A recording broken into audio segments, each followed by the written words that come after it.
Olympics ఈ మాట వినంగానే అందరికీ ఉత్సాహం ఉత్తేజం వస్తాయి. ప్యారిస్లో ఒలింపిక్స్ పూర్తయిపోయాయి. ఈసారి కేవలం 6 మెడల్స్తో సరిపెట్టేసుకున్నాం. ఒక్క గోల్డ్ కూడా రాలేదు. కాస్త నిరుత్సాహమే మిగిలింది మనకి ఒలింపిక్స్లో. ఆ నిరుత్సాహాన్ని పోర్చడానికి, ఆ నిరుత్సాహాన్ని తగ్గించడానికి ఇప్పుడు పారాలింపిక్స్ దూసుకుపోతున్నాయి. భారతదేశం ప్యారిస్ ఒలింపిక్స్లో గోల్డ్ కొట్టలేకపోయింది. కానీ పారాలింపిక్స్లో వెళ్ళిన అతి తక్కువ టైంలోనే గోల్డ్ మెడల్ కొట్టేస్తుంది. అసలు పారాలింపిక్స్ ఏంటి, దీని కథ ఏంటి ఒకసారి చూద్దాం. ఒలింపిక్స్ అనేవి ఏబుల్ బాడీలు వాళ్ళకి పెడతారు. అంటే కాళ్ళు చేతులు కళ్ళు అన్నీ సరిగ్గా ఉండే వాళ్ళకి ఒలింపిక్స్ పెడతారు. పారాలింపిక్స్ అంటే ఫిజికలీ ఛాలెంజ్డ్, ఎవరైతే ఫిజికల్ ఇంపైర్మెంట్స్ ఉన్నాయో వాళ్ళకి పెడతారు. అవే పారాలింపిక్స్ అన్నమాట. ఈ పారాలింపిక్స్లో ఈసారి మనం లార్జెస్ట్ కంటింజెంట్ పంపించాం, పెద్ద ట్రూప్ని పంపించాం. 84 పార్టిసిపెంట్స్ని మనం పంపించాం ఇండియా తరఫున. మనం ఎదురు చూస్తున్నాం వాళ్ళు ఏం చేస్తారు, ఎన్ని మెడల్స్ వేస్తారని. ముందు ఫస్ట్ 3 రోజుల్లోనే మనం 4 మెడల్స్ కొట్టేసాం. 1 gold, 1 silver, 2 bronze medals. Almost ఇది ఒక అద్భుతమైన చెప్పొచ్చు. అసలు ప్యారిస్ పారాలింపిక్స్కి ఇండియా 84 మంది పారా అథ్లెట్స్ని తయారు చేసి పంపించింది. మొట్టమొదటిసారిగా భారతదేశం పారాలింపిక్స్లో 1968లో పార్టిసిపేట్ చేసింది. 1972లో ఫస్ట్ మెడల్ సంపాదించాం మనం పారాలింపిక్స్లో, గోల్డ్ మెడల్ అనమాట. మురళీకాంత్ పేడ్కర్ ఆయన 50 మీటర్స్ ఫ్రీ స్టైల్ స్విమ్మింగ్లో తను గోల్డ్ కొట్టేశాడు. అది వరల్డ్ టాప్, ఏబుల్ బాడీస్ కన్నా కూడా బెటర్గా చేశాడు అనమాట. అది ఆయన 37.33 సెకండ్స్లో 37.33 సెకండ్స్లో ఫాస్ట్గా స్విమ్ చేశాడు. 50 మీటర్స్ ఫ్రీ స్టైల్ స్విమ్మింగ్ అనమాట. అద్భుతంగా ఆ పర్ఫార్మెన్స్ 1972లో. ఆ తర్వాత 1984 నుంచి ప్రతిసారి ఎప్పుడైతే పారాలింపిక్స్ పెడుతున్నారో మనం కంప్లీట్గా కంటిన్యూస్గా పంపిస్తూనే ఉన్నాం మన పారా అథ్లెట్స్ని. ఇక్కడ లాస్ట్ టైం టోక్యోలో జరిగిన ఒలింపిక్స్ 2020లో పారాలింపిక్స్లో మనకి 19 మెడల్స్ వచ్చాయి. దానిలో 5 gold medals, 8 silver medals, 6 bronze medals అనమాట. ఇంత పెద్ద టాలీ తీసుకున్నాం అనమాట. ఓవరాల్గా మనం పారాలింపిక్స్లో ఇప్పటి వరకు, పారాలింపిక్స్ స్టార్ట్ అయ్యాక ఇప్పటి వరకు కూడా 35 మెడల్స్ వచ్చాయి. దానిలో 10 గోల్డ్, మొన్న వచ్చిన అవనీ లేఖరాతో కలిపి 10 gold medals, 13 silver medals, 12 bronze medals. ఇప్పటి వరకు పారాలింపిక్స్లో ఇండియా 57th ర్యాంక్లో ఉంది, 57వ ర్యాంక్లో ఉందనమాట టాలీలో. ఫ్యాన్స్ ఇప్పుడు ఈ ఒలింపిక్స్ ఫ్యాన్స్ అందరూ పారాలింపిక్స్ మీద పడ్డారు. పారాలింపిక్స్లో అన్న మనం బాగా పర్ఫామ్ చేస్తున్నాం అని చెప్పి. నిజంగానే ఏబుల్ బాడీడ్ అన్నీ ఎక్కి దూకి అటు ఇటు తిరిగే వాళ్ళందరికన్నా కూడా పారాలింపిక్స్లో పార్టిసిపేట్ చేసిన ఇండియన్ వీళ్ళందరూ స్పోర్ట్స్ పర్సన్స్ అద్భుతంగా పర్ఫామ్ చేస్తున్నారు.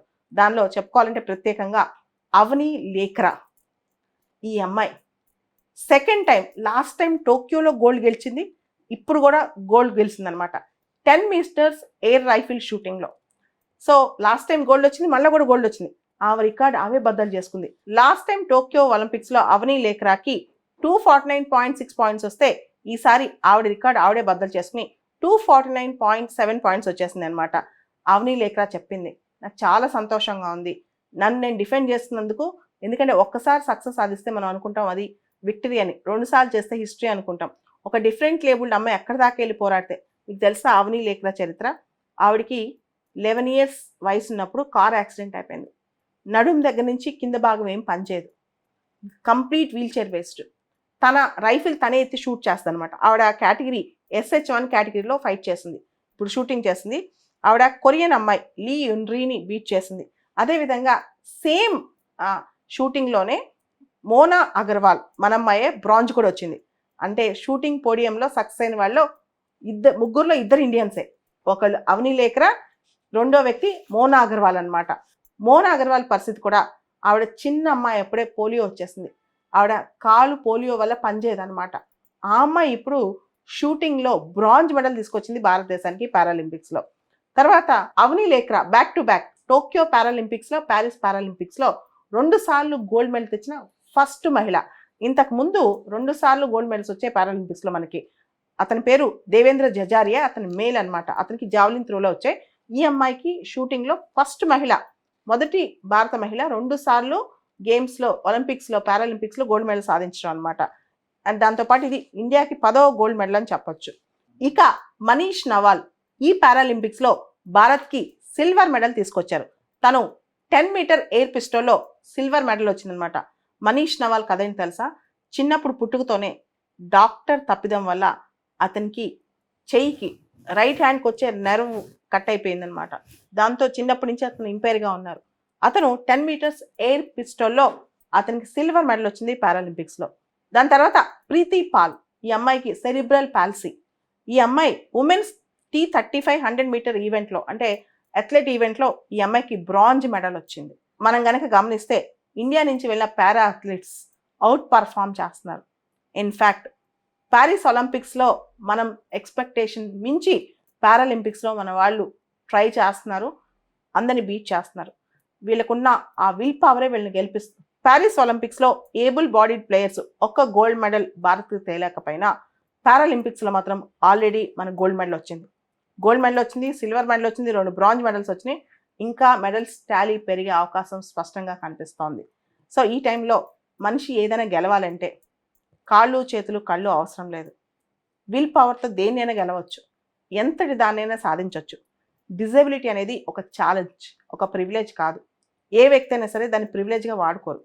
అది ఒక ఛాలెంజ్ అనమాట. ఆ ఛాలెంజ్ని ఎదురొడ్డి ఈ వ్యక్తులు ఇంతటి విజయం సాధిస్తున్నారంటే అది నిజంగా ఘనత. అది కేవలం విక్టరీయే కాదు, హిస్టరీ అని చెప్పొచ్చు.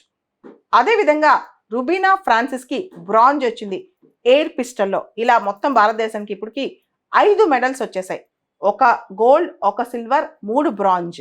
ఇంకా ఈ లెక్కలో మరెన్నో త్వరలో చూద్దాం పారాలింపిక్స్లో మనం చేసే అచీవ్మెంట్స్ అని కూడా.